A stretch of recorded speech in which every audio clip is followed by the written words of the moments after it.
Πριν από το εγώ υπήρχε το εμείς. Ήταν τότε όλα ένα, αδιαφοροποίητα. Ήταν ωκεάνια. Δεν υπήρχε λόγος διαχωρισμού. Ήταν ο παράδεισος. Ήμασταν εμείς.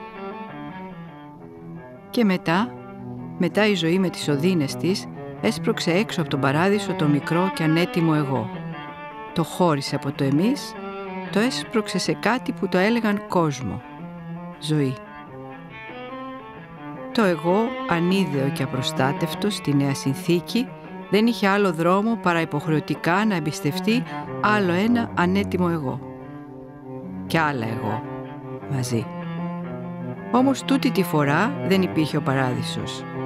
Η Νέα Συνθήκη ήταν διαφορετική, χωρίς πλήρη προστασία. Έτσι άρχισε ο αγώνας για την επιβίωση. Κατά την επιβίωση χρειαζόταν να δίνει μάχες, τις οποίες τις περισσότερες φορές τις έχανε. Οι ματαιώσεις διαδέχονταν η μία την άλλη. Η ζωή είχε κόπο, υδρότα, πίκρα. Πολλά μικρά εγώ χάσανε τη μάχη με την επιβίωση σε κάποιους χαλεπούς καιρούς.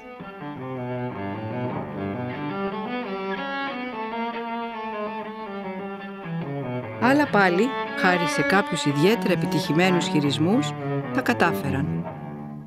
Το μικρό μας εγώ τα κατάφερε κι αυτό. Βλέπετε, ήταν φτιαγμένο από δυνατή στόφα. Εκείνη τη στόφα της επιβίωσης.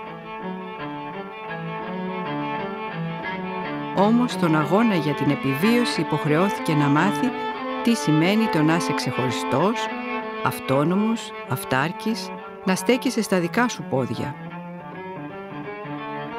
Παρ' όλα αυτά υπήρχαν πολλά άλλα εγώ γύρω του που με το δικό τους, αν και ατελή τρόπο, του προσέφεραν μερική υποστήριξη.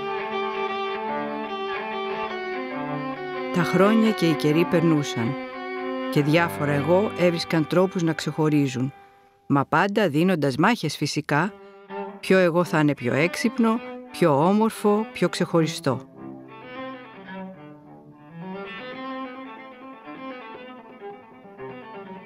Καθώς ο καιρός περνούσε, η θέση του εγώ ισχυροποίητο, όλο και περισσότερο. Έφτασε μάλιστα και ένας αιώνας που τον ονόμασαν αιώνα του εγωκεντρισμού. Ήταν σχετικά πρόσφατα θαρώ αυτό, μόλις τον 20ο αιώνα. Έχει περάσει κάμποσος καιρός από τότε, όταν όμως ήμασταν στις αρχές του 21ου αιώνα, του αιώνα που τον ονόμασαν αιώνα της συνειδητότητας, τα διάφορα εγώ πάλευαν ποιο θα επικρατήσει ακόμα πιο πολύ. Μάλιστα, λένε ότι ο αγώνας είχε γίνει τόσο άσχημος που χωρίς πόλεμο είχαμε σοβαρές απώλειες, σε πολλά επίπεδα, ακόμα και στην ίδια τη ζωή πολλών εγώ. Λένε όμως ότι μετά τα πρώτα 35 χρόνια η κατάσταση άλλαξε. Η συνειδητότητα αυξήθηκε σημαντικά και αυτό χάρη σε κάποια φωτισμένα εγώ που θυμήθηκαν και έφεραν ξανά πίσω στη μνήμη την ξεχασμένη ανάμνηση, την ανάμνηση του εμείς. Η ανάμνηση αυτή είχε τη γεύση του παράδεισου, αλλά με διαφορετικό τρόπο τώρα. Και με αυτό το ψευδές δίλημμα του εγώ ή εσύ, του ο θάνατός σου η ζωή μου, του δεν μπορούμε όλοι να είμαστε καλά, έχει καταρρεύσει. Οι άνθρωποι έχουν αφήσει πίσω τους αυτά τα θέματα.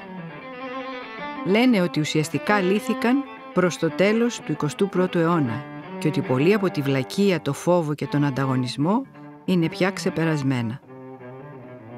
Λένε ότι αυτό έγινε όταν κοίταξαν το φόβο κατάματα, χαμογελώντας του. Και ο φόβος είδε το χαμόγελο και εξαφανίστηκε. Από τότε το ψευδοδίλημμα εγώ ή εσύ έπαψε να υπάρχει. Το εμείς έχει επικρατήσει.